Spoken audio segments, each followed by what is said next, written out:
بڑے بڑے جو علماء ہیں ان کا کام ہے یہ. ہم جیسے آپ جیسے لوگوں کا کام نہیں ہے کسی کے اوپر کفر کا فتویٰ لگانا. آج ہمارے یہاں بہت آسان ہو گیا کسی پر کفر کا فتویٰ لگانا، تھوڑا سا اختلاف ہو کافر ہو گیا. ایسی معتزلہ ایک جماعت ہے، فرقہ ہے، جو عقل پرست ہیں، جو کتاب و سنت کو، قرآن و حدیث کو اپنے عقل کی بنیاد پر پرکھتے ہیں. اگر ان کی عقل میں وہ بات آ گئی تو اس کو مان لیں گے، اگر عقل میں نہیں آیا تو اس کا انکار کر دیں گے. ان کے یہاں سب کچھ عقل ہے، عقل ہی ان کا معبود ہے، عقل ہی کے مطابق سب کچھ وہ عمل کرتے ہیں، سب کچھ وہ کہتے ہیں. اگر عقل میں بات آ گئی تو ٹھیک، ورنہ اس کا انکار کر دیں گے. تو وہ بھی بڑے گناہوں کے ارتکاب کرنے والے کو کیا کہتے ہیں؟ نہ مسلمان ہے نہ وہ کافر ہے. حالانکہ اللہ رب العالمین نے قرآن میں کیا فرمایا کہ اللہ نے تمہیں پیدا کیا، فمنکم مومن ومنکم کافر. دو ہی کیٹیگری ہے، یا تو مومن ہے یا تو کافر ہے، تیسری کوئی کیٹیگری نہیں ہے.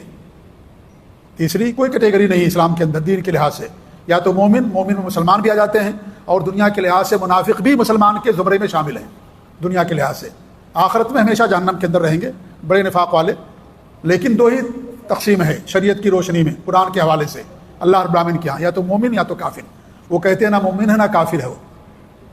تیسرا یعنی اسے مومن کہیں گے نہ کافر کہیں گے، پھر کیا کہا جائے گا اس کا؟ دو ہی دین کے لحاظ سے دو ہی کیٹیگری ہے، یا تو ایمان والے ہیں، اسلام والے ہیں، یا تو کفر والے ہیں. وہ کہتے ہیں نہ مومن نہ وہ کافر ہے، اور پھر آخرت میں ہمیشہ جہنم کے اندر رہے گا.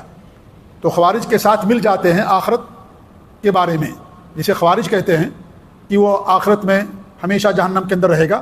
ایسے معتزلہ آخرت کے بارے میں ان کے ساتھ مل جاتے ہیں، ان کا قول ایک ہو جاتا ہے. دنیا کے لحاظ سے فرق ہے تھوڑا سا. دنیا میں خوارج کہتے ہیں کہ وہ کافر ہو گیا، یہ لوگ کہتے ہیں نہ کافر ہے نہ مسلمان. حالانکہ دونوں کا نتیجہ ایک ہی ہے. جب نہ کافر ہے نہ مسلمان ہے تو پھر کیا ہے وہ؟ اس کا مطلب یہ ہے کہ اس کا اسلام سے کوئی تعلق نہیں رہے گا. لیکن ایک الگ اصطلاح انہوں نے بنائی، ایسے لوگوں کو معتزلہ کہا جاتا ہے. ان کے بہت سارے برے عقائد ہیں. تو یہ جو عقیدے ہیں، ان عقیدے سے اہل سنت سلف صالحین بری ہیں. وہ کسی مسلمان کو متعین کسی شخص کو کافر قرار نہیں دیتے جب تک کہ تمام شروط کسی کے ساتھ منطبق نہ ہوں اور تمام رکاوٹیں دور نہ ہو جائیں، تب تک کسی بھی آدمی کے اوپر کفر کا فتویٰ نہیں لگاتے. کیونکہ دینی اخوت کا تقاضا ہے یہ. جب اللہ رب العالمین نے ان کو دینی بھائی قرار دیا، دین ان کے ساتھ جڑا ہوا ہے، لہذا وہ آپ کے دینی بھائی ہیں. جب دینی بھائی ہیں تو آپ ان کے اوپر کفر کا فتویٰ نہیں لگا سکتے. اور کفر کا فتویٰ یہ بڑے بڑے جو علماء ہیں ان کا کام ہے یہ. ہم جیسے آپ جیسے لوگوں کا کام نہیں ہے کسی کے اوپر کفر کا فتویٰ لگانا. آج ہمارے یہاں بہت آسان ہو گیا کسی پر کفر کا فتویٰ لگانا، تھوڑا سا اختلاف ہو کافر ہو گیا، منافق ہو گیا، دین سے نکل گیا، بد دین ہے وہ.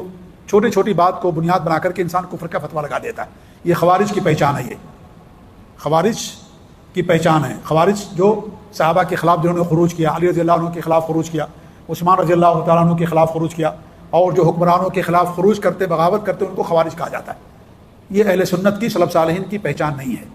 وہ دینی بھائی ہمارے، لہذا ان پر کفر کا فتویٰ نہیں لگایا جائے گا جب تک کہ تمام شرطیں نہ پائی جائیں اور تمام رکاوٹیں دور نہ ہو جائیں. اور ساتھ ہی ساتھ یہ عمل وہ انجام دیں گے جو بڑے بڑے علماء ہیں، ان کا یہ کام ہے، ہمارا اور آپ کا کام یہ نہیں ہے. تو ایک بڑی پہچان ہے اہل سنت کی، سلف صالحین کی، کہ وہ دینی اخوت کو قائم رکھتے ہیں.